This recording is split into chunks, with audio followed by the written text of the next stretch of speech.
So I'm trying to record this.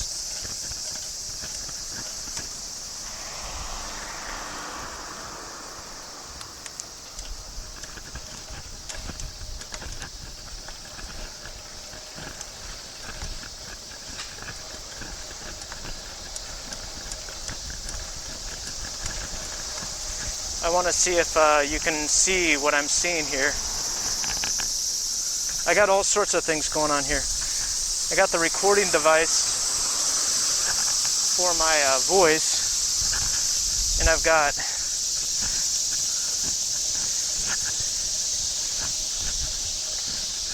the cell phone for the map, and I've got the camera for the visual. I'm already tired.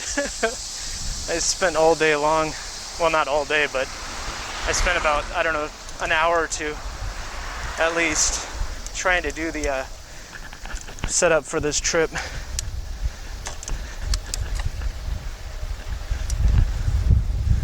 Found the oil for my bicycle, which is good, because the chain and the cassette on the bicycle for the gears are just really rusty, a little bit rusty. So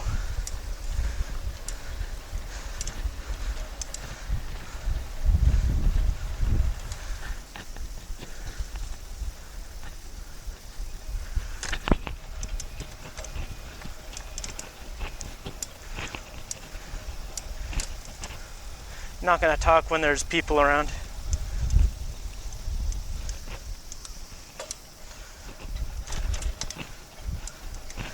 I told my friend outside that I was going to go to Wakamatsu. Wakamatsu is a long ways away. If you go fast, it's about 30 minutes maybe by bicycle. Whew. Hope you can hear me on this recording. I'm gonna try it. So check out these intersections. They're ambiguous, to say the least. And I think there are rules, but the rules kind of bend a bit when you're on the small roads. So I have to keep my eyes open. I think I'm gonna stop for a minute. I'm gonna check my map, and I'm recording the screen on Cyclometer. It's an application for the iPhone, and get a nice look at the neighborhood here. Let's take a look here. Alright, it looks like it's recording. Let's make sure here. Yeah, I think so. Yeah. Alright, we're good. You're going to see that in the video too. So I think I'm going to go ahead and stick the phone in my backpack, because I don't need it. Let's stick it in here, and that's going to be on the whole time. Close this stuff up. Okay.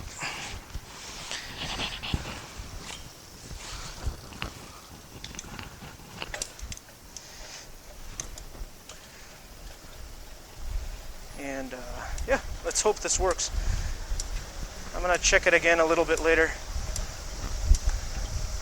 Boy, when the bicycle's all greased up, it really flies. I got this road bike here for like $100 at a thrift store. Unheard of, even for a used bike. You know, not in this area anyway. Never seen a bike that cheap. But it's a little. It's got a few problems, but for the most part, it works pretty well. Nice park on our left here. Nice, you get to hear that bell. Rice fields here. Some other plants maybe. I think that's rice.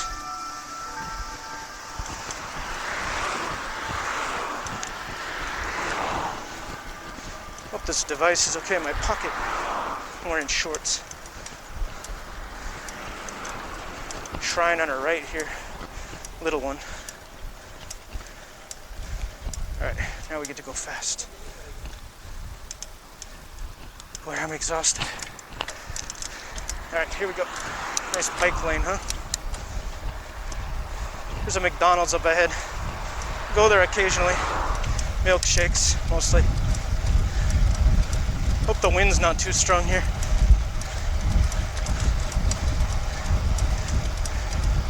This is crazy, like, how technology works. It's just amazing to me. I grew up in the 80s, and in the 80s we had what were they? Apple computers. So it was like, you know, so much less than we have now. For anybody born before the 80s, it's even more of a difference, I imagine. Whew. Been trying to sleep better at night. The heat is awful, and the cicadas are also bad. All right, get to rest a little bit. I think I'll check the phone. Hope you're getting a good view here. See if the phone is still going here. Looks like it.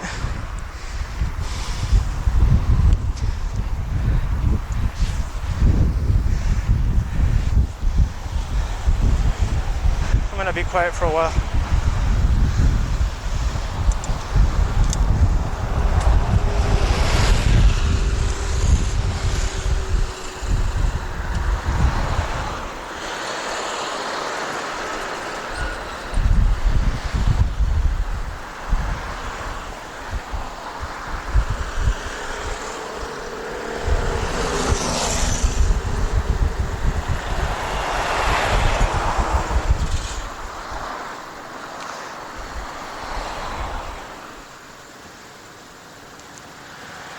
So I read the laws recently on bicycling in Funabashi City here, and you get 2 warnings in 3 years if you violate the rules, and then you have to take a bicycling class, and then kids have to wear helmets, but adults don't, and cycling on the sidewalk is not allowed.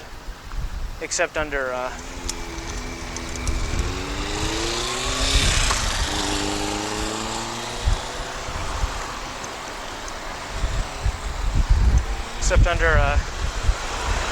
extenuating circumstances. But I thought it was interesting, like, because the laws are obviously laws in Japan are strict, but when it comes to biking, it's almost nothing. So like, it's kind of like you can almost do exactly what you want on a bicycle here. Scares me a little bit because people, they're not always responsible. Yeah, the rules are like the most lenient that I've ever come across when it comes to laws. Like, you can't drive drunk on a bicycle. You don't have to wear a helmet. And kids do, yeah, things like that. I was like, yeah, you can't get much more lenient than that, you know? So, I thought that was kind of funny. I don't like this road a lot because it's a lot of cars, but it's fast, really fast. And there's a bike lane. So, kind of zip through.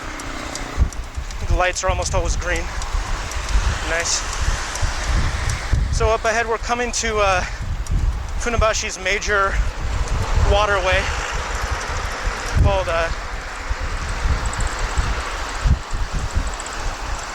Abi River, and you're gonna see it up here. beautiful river.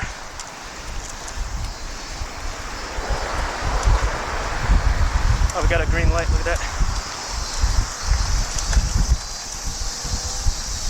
Oh, barely.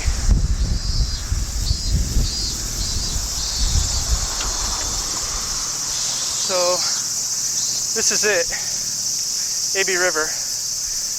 And I don't know if we can get a good view for you here, but it's a beautiful river, actually. It's actually pretty nice. I mean, you know, you kind of get what a city gives you when you move to a new place. But this river I really am pleased with. It's got its beautiful areas.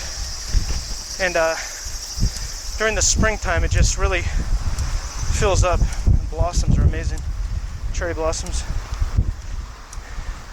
And actually right now, we are, let me give you a better view here. Right here, hard to see, but that outlet there's like a bit of another river coming in here, and what that is that's our local river that goes by our house, our apartment, called Hasama River, and it flows into AB River, and then AB River flows into Tokyo, well, the port of Funabashi, and then into Tokyo Bay, and then out to the Pacific, so over to Seattle, where I'm from. So I always think of the connection here. I like it. Oh, it's a nice evening, but it's hot.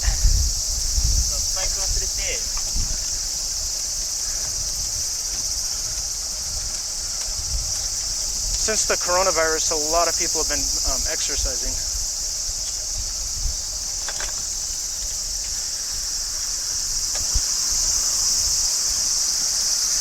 I wish I could go where there are no people sometimes. I like people a lot, but man, it can be a bit crowded sometimes in Japan. I could never live in Tokyo. I just couldn't do it. What is it, like 13 million people or something like that? I can't do it.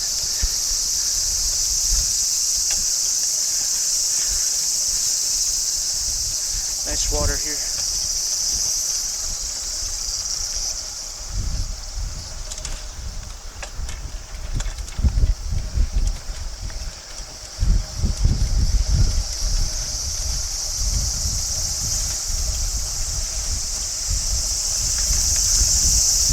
Wow, listen to those cicadas. Kind of get used to it, but I hate them in the morning. The morning is the worst. I've started to wear earplugs, and I don't want to wake up with them. There's a place over here up ahead where there was a homeless guy living in like a ramshackle place, and his I don't know if we can see it up here, but his place was moved out. Like the authorities, I think they moved it away, and I think I saw him come back one time, and he was looking through his stuff, which was kind of weird.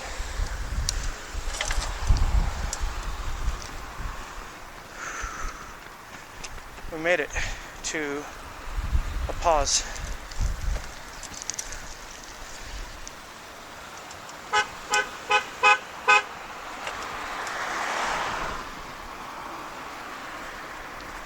So on our left up ahead there's a huge seafood sort of production, I think, establishment, and we've looked all over on Google Maps for like a place to purchase from there, but I don't think there is one. I want to buy some fish from there. Well, that's what I'm doing tonight too, by the way. I'm going to get some fish from a store called Maruei, and it's in Wakamatsu, which is like past the port. In fact, it's past IKEA. There's an IKEA down there. It's very popular here, and I'm going to be riding past that too. So stay tuned.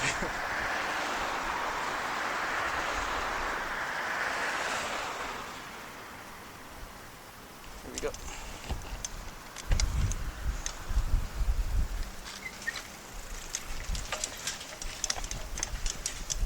I like this stonework here. At high tide, the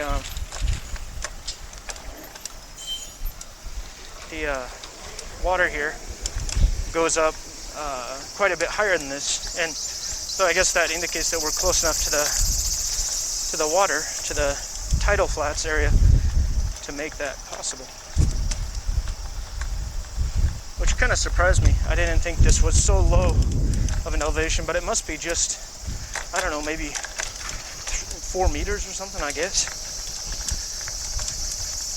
And the meterage here, like the level above sea level, really makes a difference here, because flooding is a potential threat in the area. Sorry about the camera, it's going to be shaking.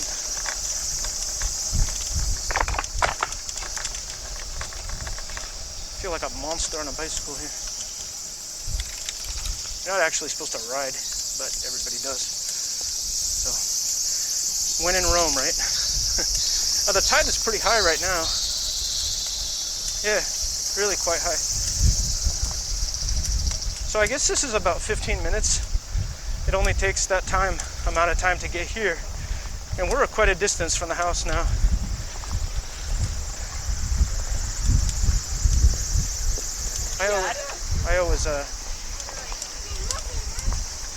I always say house because I grew up in a house, but in fact we live in a flat or an apartment.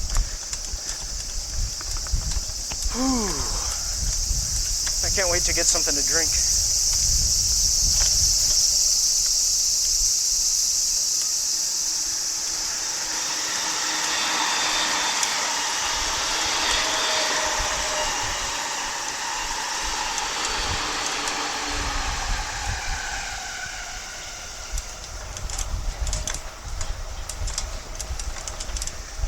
Yeah, and my goal for the future is still live in a place where there's no people. I want to see people if I want to, but under these circumstances, I don't much like it.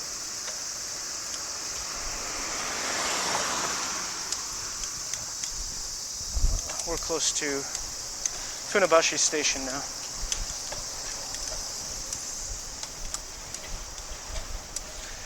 In general, it's true what people say about Japan, that it's really respectful when it comes to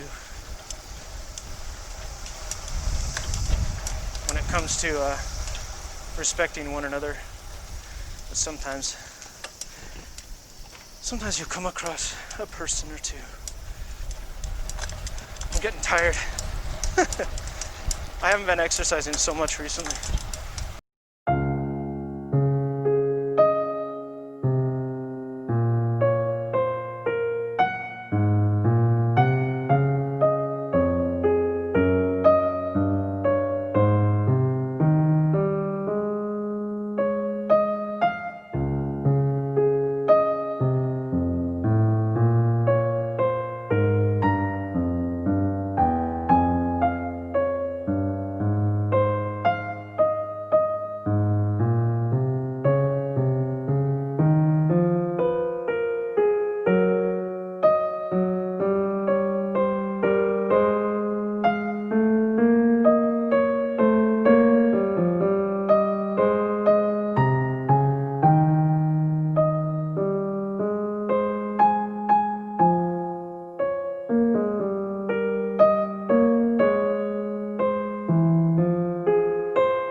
you.